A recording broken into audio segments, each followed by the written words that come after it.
Alright guys, one of the questions that I get a lot is, what about diabetes? What about fruit and all that sugar, and what about diabetes? Because diabetics, they can't eat sugar, right? Isn't that the problem with diabetes?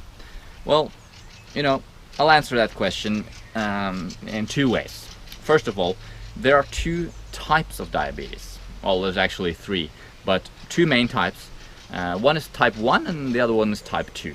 And just to quickly differentiate between them, type 1 diabetes is a type of diabetes that comes on when you're a child usually. And it has to do with your pancreas being damaged. And the reason for that is for a different video. But basically, you're not producing insulin.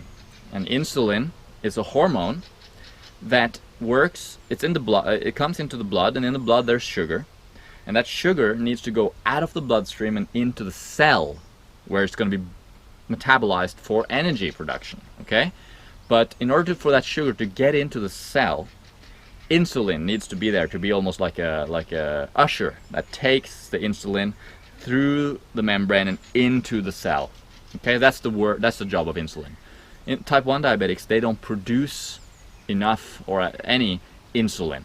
So they definitely need to take insulin shots in order to survive, okay? It's very important for them to take insulin shots. That insulin works by taking that sugar out of the bloodstream, okay? That's type 1. Type 2 diabetes, on the other hand, is the type where you are producing insulin. Your pancreas is producing insulin, but that insulin is not working properly. It's not doing its job the way it should, okay? So there's insulin there and there's sugar there, but somehow the insulin isn't able to take the sugar out of the bloodstream and into the cell. That's type 2. Now, in both cases, sugar is at the heart of this, of course. It's about sugar, it's about insulin. But here's the thing. Let's talk about type 2 for a little moment now. Why isn't the insulin working properly? Why isn't the insulin taking the sugar out of the bloodstream and into the cell the way it's supposed to? The reason for that, my friend, is fat. And fat is even more important than sugar, in a sense, for diabetics. Because what happens is that when you increase the fat intake in your diet, when you increase the fat content in your blood, something that's called insulin resistance develops. And this is where the fat interferes with the insulin's ability to connect with that sugar and bring it into the cell, okay? The mechanisms for that is again for another video, but the point here is that as you increase that fat intake, you decrease your insulin sensitivity. And what you want is high insulin sensitivity, because you want that insulin to be sensitive enough to find that sugar and just like get it out of the bloodstream. But as insulin resistance develops due to the fat in the bloodstream, you get a problem, okay? That's essentially what type 2 diabetes is. It's just there's too much fat in the bloodstream. What's the cure? Well, most people, doctors, the medical world says there's no cure for diabetes. You just have to eat, you have to take insulin shots for the rest of your life. You have to manage your diabetes. Well, science, the bulk of the scientific literature shows us very clearly that when you reduce the fat intake of in the diet, you increase insulin sensitivity, insulin works better, and if you keep that fat intake really low, like 5 to 10% of total calories, which is what is ideal, no more diabetes. You cured diabetes. Well, in reality, you didn't cure diabetes, you just stopped causing it. All that fat you were eating, that's what was causing your diabetes, and now you stopped eating all that fat, no more diabetes. Now what about type 1 diabetics? Same thing there. When type 1 diabetics eat a high carbohydrate, low fat diet, their insulin that they inject, and the little they produce, if they do produce any, works better. So sure, they can't cure their diabetes. They will always have to take insulin, because it's a different thing than in type 2 diabetes.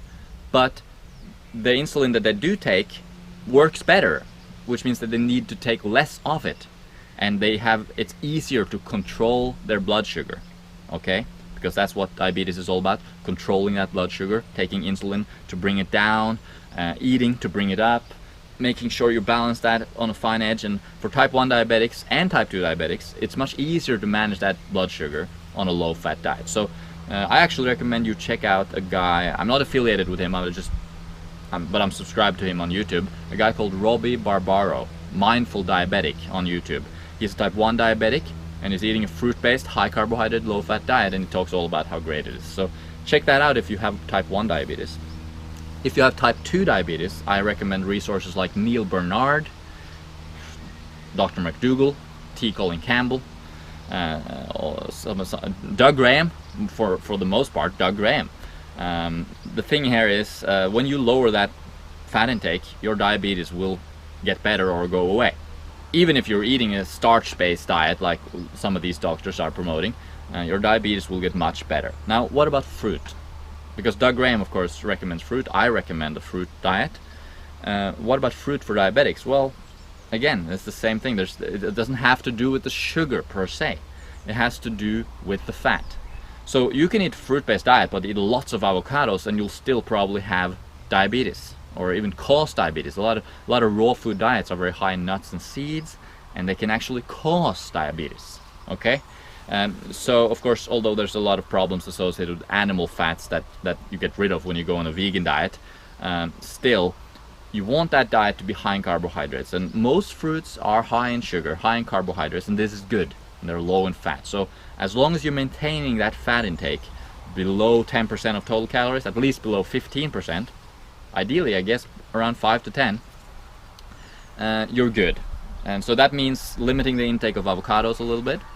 A lot, actually. Limiting the intake of nuts and seeds. Basically, that's what I recommend: a high carb, low fat, fruit based diet. So yes, the answer is yes. Diabetics should eat lots of fruit. Fruit is great for diabetics. Fruit did not cause their diabetes. Their diabetes was caused by animal foods, cream, butter, oil, all kinds of overt fatty foods.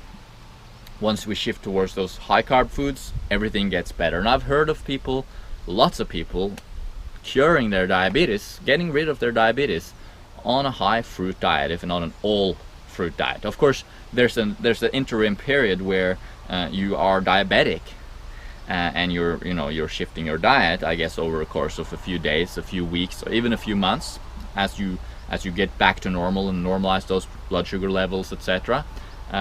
There's a period where you have to be careful about what you're eating, and I'm not an expert on that process, so I guess you should be talking to your doctor or getting an expert opinion like Doug Graham or something like that on exactly how to execute, because as you lower that fat intake, your insulin sensitivity gets better, and you need to take less insulin shots, otherwise your blood sugar will go too low, right? So that's a fine balance. That's something you have to monitor your blood sugar and carefully, increase the amount of carbohydrate in diet, decrease the fat intake. So that process, maybe you can talk to Robbie Barbaro on YouTube about that, or Doug Graham, because I'm not an expert on that process yet, anyway. But the principles remain the same. Reducing that fat intake, that's the key.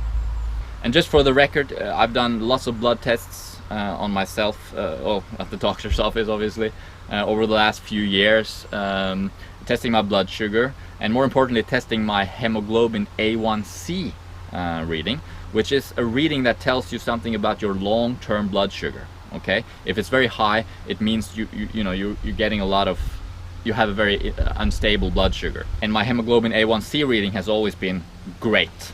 So here I am, eating 700 grams of sugar a day from fruit, eating 90% of my calories coming from carbohydrate, sugar all day long for years, and yet my blood sugar is perfect. My hemoglobin A1C level is perfect.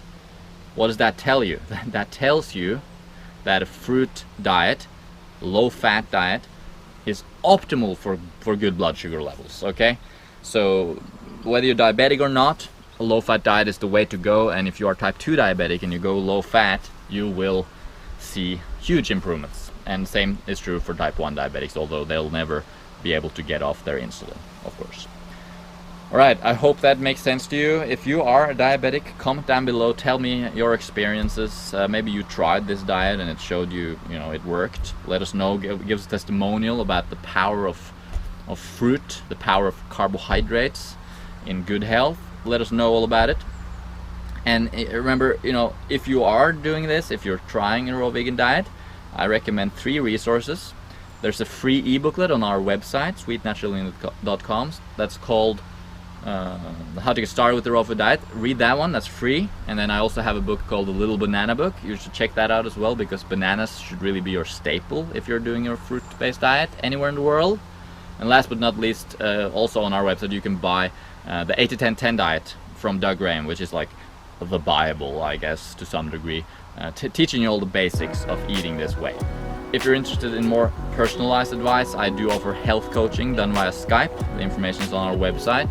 I hope that makes sense to you. Make sure you subscribe if you haven't done that already. I appreciate your time. Hope you're having a good day, and I'll see you later.